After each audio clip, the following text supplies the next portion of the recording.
A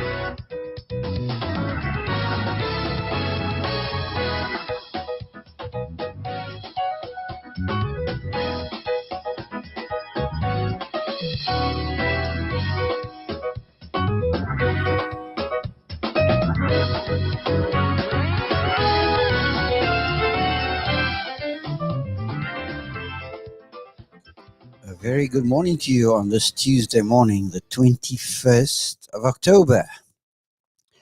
If you've joined us, then you have joined the Fifth Connection, a channel on which we talk you through the storyline of the scriptures. This morning we are in Ephesians chapter 4, and we're going to look at verse number 22 of chapter 4.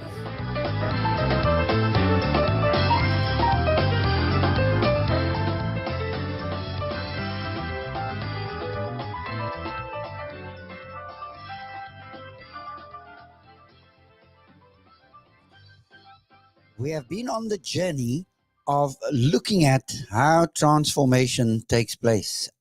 Identity transformation. In the life of a Christian, that individual needs to learn how transformation takes place and learn to transform in the trenches of life and living. And this transformation agenda is a corporate one. It happens in the context of the community, in continuity with that community, with caring ultimacy. Caring ultimacy has to do with continuity of contact with the source of all being. It's none other than with God Himself. And so we saw how that in the first 12 verses, the new believers, as they come into the assembly, they are to be taught, they are to be coached, they are to be mentored, they are to be rigged out and equipped through the instrumentality or the agency of the gifted men. The fivefold ministry given to the assembly is the agency through which new believers are nurtured and encouraged, and they develop. And then from verse number 13 all the way to verse number 16, there is an encouragement to develop a disordered ecology, a peer-on-peer development movement, where we're no longer solely dependent on clerical George to pontificate, to tell us what to think. But now there's peer-on-peer development in a reciprocal kind of modality. The tall ordered hierarchy of the initiation of believers into the family has to do with rank-based, a rank-based hierarchy. Now in the second movement, this ecology where it's believer on believer edification, it will come across as something that is quite disordered, but purely because we are not used to it, because you see, relationships are messy. Relationships do not function in or with sterility, clinical sterility. There's always a worm or two or a couple of them crawling out of the can. Relationships are like that. But it's in that context that the tall ordered hierarchy becomes a flat, disordered ecology. And as that ecology develops, it's peer-on-peer edification inside of the assembly. The goal is to have it move to a live, reordered morphology that is constantly transforming in the context of the flow of reality. Verse number 17 to 19, that was the paragraph where we noticed the negative precept of how believers move from deformity to cruciformity. Deformation to crucifixion. death to the old and life to the new, dying to rise, dying into living. That's why death and resurrection is so crucial. It's at the heart of transformation. And here the concept is explained in verse 17 to verse number 19. And then the positive precept. We have not so learned Christ. We haven't learned Christ in the context of sterility, but in a live, relational, communal kind of way inside of the believing community, because he is the true and living way. And followers of the way are to pattern their lives, their way after his way. And so in the context of socialization, that's a very good word. Socialization, the way we naturally learn, the way we naturally engage with life and reality. But now we are doing it with new eyes, in a new context, in a different context. We don't learn biblical truth in plastic kinds of ways. Sterile, rote memory kind of ways. Rote memory is for babies. Memorization of responses and statements to promote a particular narrative is a baby stage that we need to outgrow. So no matter what ism you have embraced, whether it's Calvinism, Methodism, whatever ism you have embraced, you need to grow out of into the new and living way, which is Christ, which doesn't carry a label. Oh, how we love labels.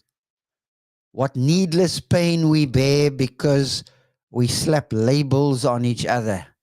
Because you see, there are convenient ways to deal with reality, but they're not honest and real and true to what's really going down.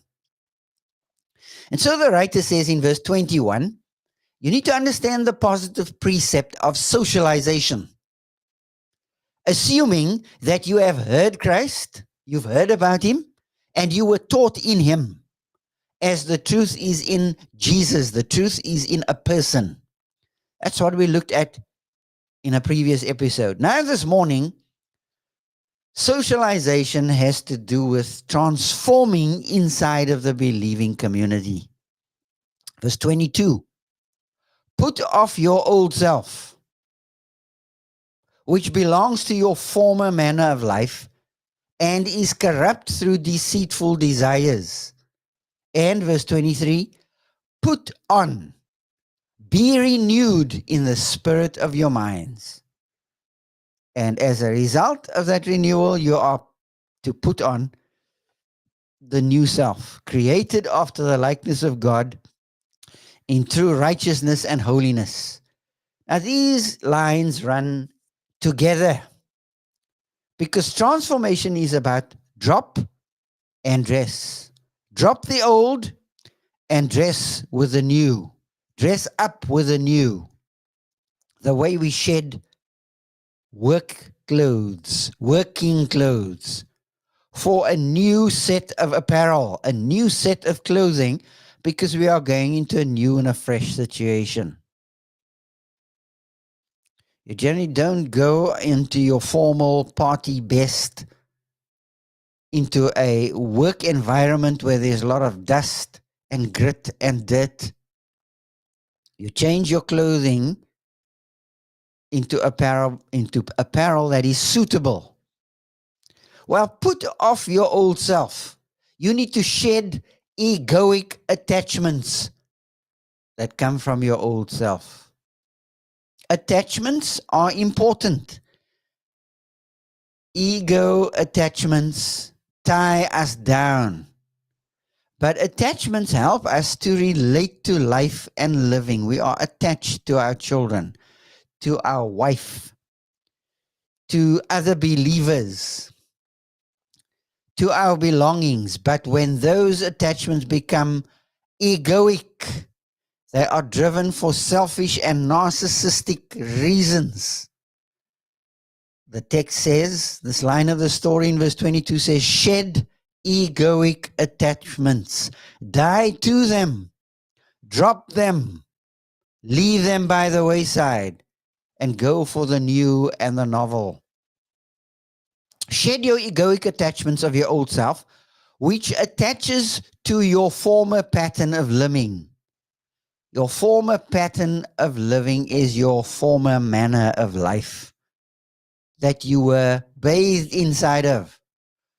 And that is pictured in verse number 17 to verse 19. But now that we have trusted Christ, we have this problem with hangovers. If you've ever gotten inebriated, I've never been inebriated with alcohol, so I don't know the feeling. But I've watched and am told by those who've been there. It's terrible to have a bubblus and to have to pop a couple of pills or drink black coffee to get your head clear. Egoic attachments attach to our former pattern of life, our former pattern of living. And when we suffer from these hangovers, these ego attachments to systems and ways of thinking that do not carry scriptural authority, our lives get weakened because we become avatars of reality. We become representations of other people, our favorite guru, our favorite preacher, our favorite teacher, and we even sound like them, don't we? Because we imitate them. Well, those are all hangovers, and I would say in Western civilization, we are still suffering from hangovers, coming out of the dark ages, coming out of stratified thinking that has gotten us egoically attached and trapped, so we can't think in new and fresh ways. Well, these egoic attachments attach us to our former pattern of living, and watch what they do. They seduce us through cravings of deception. Our former manner of life is corrupt through deceitful desires. They seduce us through cravings of deception. It's interesting how more and more we are given to believing lies. Just because somebody says something, we assume it to be true, instead of examine everything. The spiritual man judges all things. Don't believe what you cannot verify. That's a hard one. Don't believe what you cannot verify. Hold it in possibility space until you can verify it. It won't take you long to verify these things, especially with our LLMs, our large language models. Dr. Google is but a click away, a double click away, and in split seconds we can have information we need. Well, sometimes we treat Dr. Google as the infallible source as well. So we still need to move with caution. But our egoic attachments link us to our former pattern of living, and they seduce us through cravings of deception. Cravings are very deceitful things. We lust after a taste for something. Well, transformation has to do with dropping something and dressing up with something else. Drop and dress. It's what transform is all about. So as you go into this day, think about some of the things that you need to be dropping. Think about one thing that you need to drop, that you need to die to. It may be literal, but it has everything to do with dying to the old and living for the new and living in the new. Once you've pinpointed what you need to die to, you need to allow the cross of Christ to sever your egoic attachment to that thing. And God will take you through the fire. He'll take you through the valley of the shadows to get you to detach. Yes, you heard me. To get you to sever your egoic attachment to that child, to that partner, to that thing, to that sin, the sin of unbelief that so easily besets us. The sin is unbelief. Oh, it's so easy to flip into unbelief in terms of our trust of God, our trust in God. So this morning, as you go in your walk with the Lord, and you become mindful of something that you need to die to, that you need to drop, expect that He's going to take you through the valley of the shadows to transform you so that you come out of the other end just a little more tender, a little more understanding, a little more sympathetic to what God is doing in your life and in your world. I trust that as you go with God, you will enjoy Him today. Goodbye for now.